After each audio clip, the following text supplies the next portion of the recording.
Hello, quilting friends, and happy Feature Friday, everybody.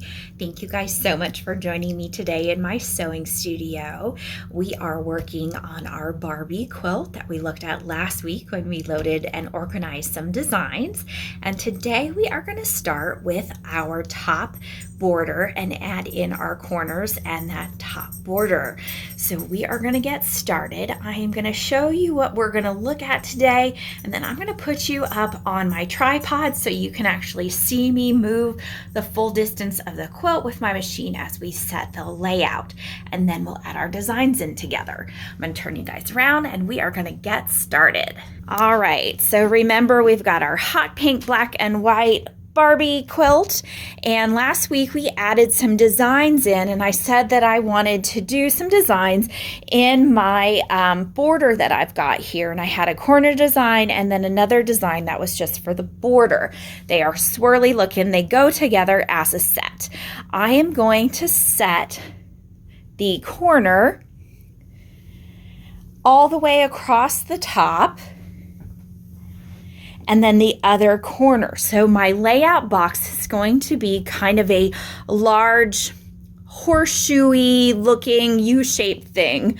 And yes, you can do that with your robot. It doesn't have to be a triangle or a square. It can be a funny shaped item. So on my screen here, you see just my generic safe area. What I set today was just the outside edges of my backing and batting.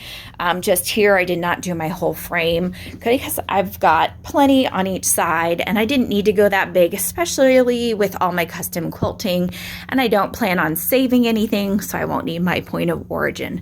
So that's all this is here. I am in layout, and I am going to add a layout box. So I'm going to hit my plus sign. So here's where I'm going to start to set all of my points, and I'm going to start over here on the inside of my border. So I'm going to line this up here, show you guys where I'm starting, and now I'm going to put you guys on my tripod so that you can see me lay out the whole thing, because it is quite sizable, and I want you to see kind of the whole starting points that I have. I might miss one little corner here, but that's okay. I think you guys can see most of it. So I'm going to start here with my plus sign and add my first point. I'm going to move up to the top corner here of my inner border, and I'm going to hit a plus sign. Now I'm going to come down and do points across this whole border area, and I'm just going to stop every, I don't know, 6-7 inches as I go across the bottom of this border, and I'm just going to hit my plus sign. I want to stay kind of in the seam line between my border and my little squares that I've got here. And as I'm doing this, it's just kind of creating this weird purple line on my screen right now. It looks like a huge triangle, but it won't be soon. It's going to take shape soon. So I'm just approaching my next corner here. So I'm now at the corner where the inside of my two borders meet. And now I'm going to come down vertically. And this is about where I stopped on the other side. I'm going to hit my plus sign. And now I'm just going to go across from that to the outside of this border. I'm about 1/4 inch in because I want to accommodate for my binding. And I'm going to go up. And same thing, I'm about 1/4 inch down because I want to accommodate for my binding. And then I am going to swing all the way across without stopping because I actually stitched with my channel locks a horizontal line, so I know it's nice and straight, where I might be a little wibbly wobbly here. So I've made a nice straight line across. I'm checking with my crosshairs to make sure I stayed on my straight line on my screen. And I'm about 1/4 inch in on my left hand border. I'm going to hit my plus sign. And then I'm gonna come down on the left-hand side, staying 1/4 of an inch in, so I still accommodating for my binding. And then I'm kind of coming right across from my starting point. I'm gonna hit my check mark. And now I'm gonna take you guys down and you can see what that has accomplished on the display. And I'm gonna try and get a good angle here. You can see that it is a yellow box. Usually when we create layout boxes, they're orange. This time it's yellow because we have probably gone a little concave and a little convex as we've created this line here. And that tends to happen if you've got concave and convex. Instead of being an orange box, it goes to a yellow box. And all that means is you're not going to be able to use some of your auto features. It's not going to allow you to do some of your auto scaling and things. You're going to have to manually do some of your scaling features and filling in features, which is fine with me. I don't have a problem with that. But it's hard to see the yellow a little bit on camera. I know that, guys. It is pale and very bright, so it might not show up as well, but you can see that I've got a big kind of U shape, and that is what we're gonna be filling in with our design. I'm gonna go ahead and get my tripod and set it right up directly in front of this so that we can get started with putting our designs in. All right, so we are all set up with our horseshoe-shaped top border with our corners, and it is time to add our patterns. I'm going to be using our mouse again today so we can get all of our work done without my fingers getting in the way. We'll see how well this goes. So we are currently in layout and we're going to move up into patterns. So I'm going to click on our pattern file, and if you remember last week we created a tag and put our patterns in here for Barbie quilt. So I'm going to open our tag, and right here are the border and corner that we wanted to use. So I'm going to start with our corner. I'm going to highlight it orange, and I'm going to come over here to the right hand side and hit our green check mark, and it's going to load one of our corner designs. I think this is going to be really cute with Barbie's swirly hair. I love swirls and polka dots. You guys know that already, so this is very suiting to me and what I like to do. But we've got to make this fit into our yellow highlighted border. So we've got to do a little sizing.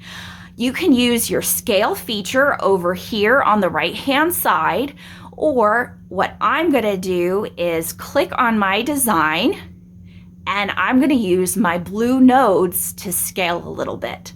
So I'm going to grab this one down here on the bottom right corner and just squish it up until it fits on the bottom here.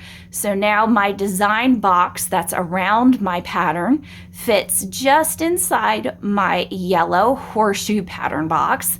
And then I'm going to grab the one over here at the top right and kind of squish myself down a little bit. I'm going to be using my grid that's in the background. I have it set where my grid lines are equal to 1-inch blocks, and I'm going to be using this and counting my grids because I do know the size of my quilt, and so I'm kind of doing a little bit of math along the way to know how big my design should be so that they fit within my border space. So this one I'm going to kind of count a little bit. So I know that I want my corner to reach out about 10.5 squares. So I'm going to count 1, 2, 3, 4, 5, 6, 7, 8, 9, 10. Maybe we know it to go a little bit bigger. So we'll start here. And that looks okay. Most of my design looks like it's within my yellow. I might need to come down just a hair here. I am using that little dotted line that is all the way around my pattern to make sure that my pattern is inside my yellow layout box lines. So just double checking here, and that looks okay. So we've got corner 1 done, and now we need to do corner 2. The simplest thing to do is to come over to the right-hand side of your edit screen and use your plus sign. This is your duplicate pattern. And when you click on that, you get a direct duplicate of what you already had. Since we've already resized this to fit in our first corner, chances are it's going to be pretty close to fitting in our second corner. All we need to do is mirror image it and move it into place. So I'm going to come over to the right-hand side of my screen and use my right to left mirror image. It looks like two pieces of paper side by side with a little arrow. And when I click on that, it's going to move my design in the opposite direction. So we've mirror imaged right to left. And then I'm going to grab the green circle in the middle of my design, that is my move node, and just slide it over to my other corner. Now, I may be a little bit off with sizing because this corner of my layout may have been a little bit different than this corner of my layout, but we're going to be pretty close.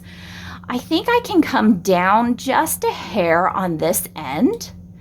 So I'm just going to pull it down a little bit, and I might need to come in just a little bit on this side too. And this is going to be very fussy, where you're going to want to work with your design and play with it wiggle by wiggle to get it exactly the way you want it to fit into your space. But I think we're looking pretty good here. So the next thing I want to do is add my border pieces. So I'm going to come back to patterns. Remember, you're not stuck with just one pattern in your layout box. You can put as many as you want. And I'm going to grab our border swirls. So I'm going to click on my just border piece, not my corner piece, and touch my check mark over here on the right-hand side. And it has added my design in here right on top of my corner. And that is really big and covering up all of my work. So I'm going to slide it with my move button kind of into the center here so I can see it a little bit better and we can work with it. Now, same thing, we have got to get this to fit our borders. So we're going to definitely want to shrink this up in size to get it looking better. And again, I did do a little bit of math on my border size and tried to figure out what would be best to kind of repeat this and fit it. And so I'm going to use my squares and count them a little bit. And I think I need just over 8. And we're still going to have to wiggle this a little bit, but I tried with my math. So let's see, 1, 2, 3, 4, 5, 6. Oops. Now I got to go again. 1, 2, 3, 4, 5, 6, 7. Let's just squeeze this out just a little bit. All right, so we'll see where we are with this. That's a pretty good size. It looks similar in size to these. I don't want these to be big squirrels and these to be little tiny squirrels. I want them to look cohesive. So I'm going to move this over with my green node in the center, and I'm trying to match the start circle, the little tiny green one at the start of this pattern, with the stop square that's right here. I'm trying to match them up so that they touch each other, so that my start and stop points are on top of each other. So when we look at it, it's kind of a cohesive design. I'm going to highlight my border swirls again, and I need another one in here. So I'm going to hit my plus sign, and it has repeated my design again for me. So now I've got 2 repeats. I'm going to highlight it again, and I'm going to repeat it 2 more times. So we've gotten pretty close. We've got a little bit of work to do. So we need to fill in some of this space. So I might need to make things a little bit bigger and get this filled in. Not a problem. I'm going to just expand my corners a little bit and my design just a little bit. Super easy. It just takes some time. This is where you have to have just a little bit of patience. Now, with my corners, I have to be careful how much I pull them out, because as I'm pulling my design out this way, it's going to pull this part of my design out as well. And we don't want to go over our side border too much, because I don't want to have that stitching into my designs of my boxes. So I want to make sure I'm still staying within my design here. So be careful when you're pulling your borders. You don't want to pull them too much. I'm gonna slide this little guy out just a little bit, and I'm gonna line it up. And this is where all your fussy work and patience has to come into play. I'm gonna move this over a little bit and expand it out just a hair. And if you don't have patience for doing this kind of thing, that's okay. You don't need to do this kind of thing. You can find a design that repeats itself a little bit easier, or something that's already done for you where you're not having to be this fussy with it. I just don't mind a little fussy stuff every now and then if it's gonna make my quilt look cute. Let's move that into place. Squeeze this one out just a little bit. And this is where it gets difficult because the blue nodes and the green node are so close together that I'm having to be really careful that I'm grabbing the green node and not the blue nodes and changing the size of my design. And if you're having trouble with that, you can always click on your move button and use your move buttons to just pop that design over a little bit so that you're not having to do it with your fingers, because I can see this one got a little off. We're going to have to move that back into place. So use a combination of things. Use all of your different tools so that you can get things in place the way you want. Sometimes you can use just your move node. Sometimes you have to use a combination of your buttons to get everything in place the way you want it. So I'm just going to stretch this out just a little bit. There we go. That's still mostly inside there. So that looks pretty good. The only thing that bothers me is the duplicate of these swirls here. So I think I'm going to try to mirror image this one and this one so that the duplicate of the swirls looks really cute here in the center. So now I'm just going to kind of graze over everything and make sure I'm not too far out of my borders. I did leave myself a little bit of wiggle room when I set this design layout. Just checking everything, making sure we're inside, because I did leave kind of a hefty 1/4 of an inch across the top. I left my 1/4 of an inch around the sides of everything so that if I did bleed over a little bit, I was okay. I think we're looking pretty good. So the next thing I'm gonna do, because I have 1, 2, 3, 4, 5, 6 individual pieces, is I'm gonna merge all of this into one. And our merge button is over here. It looks like 2 squares with arrows combining them together into one. When I do that, it's gonna take all of the individual start and stop points away and create it into one large piece. So when I do that, I've got a start here and a stop here. Now that doesn't mean it's not going to start and stop multiple times. You can see that I've got some long purple lines in here. Those are big jump stitches. So what's probably going to happen is it's going to stitch out this corner here. It's going to have me stop, tie off, and cut my thread. And then it's going to come over here and probably stitch out this corner. Then it's going to stop, tie off, and cut my threads, and then it might stitch out my center section and then stop. I'm not exactly sure because I can't tell where some of these purple lines start and stop because we mirror image them. It might start and stop multiple times with jump stitches where it's going to jump from one place to the next. But we've at least combined some of it where maybe this piece and this piece will stitch together, and maybe this piece and this piece will stitch together. So it may have saved us a little bit of the start and stops in between, but we have merged it so that this is now working as one whole unit, where if I highlighted this, you can see now there are only nodes around the whole piece. It is now one whole design. And I'm going to save this as one whole design so that when I get to the bottom of my quilt, I can bring this back up and hopefully it will fit perfectly in my bottom border with maybe a little bit of adjustment, and I won't have to recreate all of this. All I'll have to do is mirror image it top to bottom. Over here with this button, you can see there's a mirror image top to bottom, and it'll flip it upside down for me, or at least that's my plan. So I'm gonna hit save, and it's gonna give me my save as, and I am going to call this Pink Barbie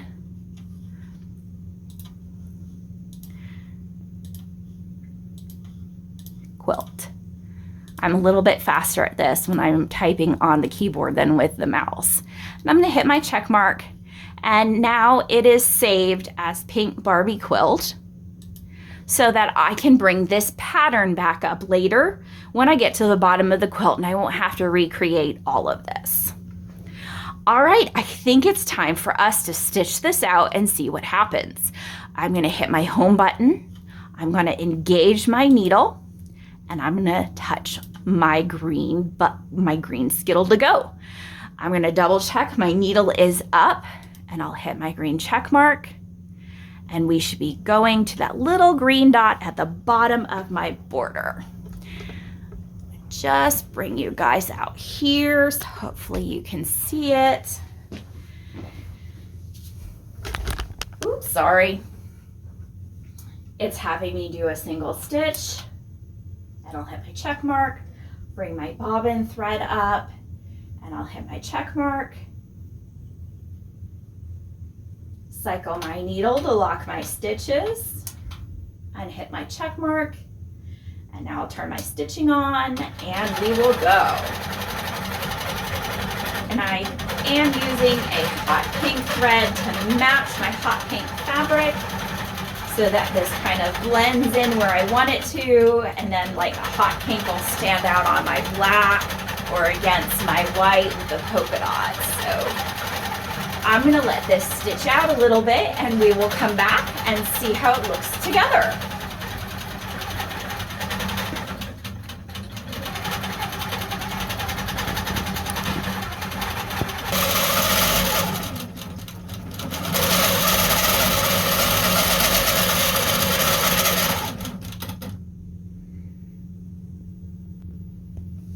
All right, everybody. Well, we are finished stitching out, and it did stitch out in multiple pieces, so we did have to start and stop a couple times.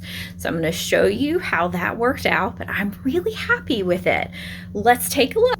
So here we are. So it stitched out this corner first, and then when it got to kind of the stopping point between the corner and the border piece, it went from this corner, and then it came over and it did this corner, and that looks beautiful too.